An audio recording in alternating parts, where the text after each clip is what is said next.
baka bigay tao. Matulog mas bago na lang. Punta siya may buhay. Opo, nasa Bible. Ang tanong niyo po, bakit ang tao hindi kumakain ng dinuguan? Hindi yung dinuguan ang kinakain, ano bawal. Ang bawal po, yung dugo. Basahin natin sa Genesis 9:4. Pinagbabawal kasi ng Diyos, kainin yung dugo. Basa tayo, pakita natin.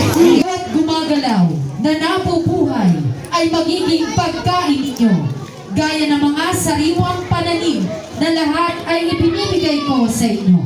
Ngunit ang lamang may buhay na siya niyang dugo ay huwag ninyong kakanin. Kaya sa Israel, ang dugo po, hindi niluluto, ibinubuhos sa lupa. Basahin natin. Deuteronomio 12:16. Ito po nakasulat. Huwag lamang ninyong kakanin ang dugo, iyong ibubuhos sa lupa na parang tubig. Wala bang palakpak sa Panginoon Kristo? Dito, kaya na tayo, so kaya hindi tayo kumakain ng dugo kasi ipinagbabawal yan ng Espiritu Santo ang pagkain ng dugo. Basahin natin sa Gawa 15:28, ganito nakasulat.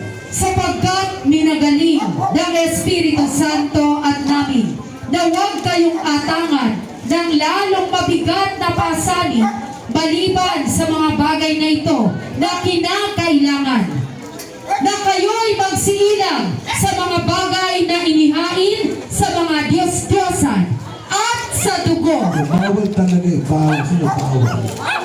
Hindi ko kami kumakain ng dugo dahil lutos yun ng Diyos. Parang-parang yun natin ang tayo. Next question.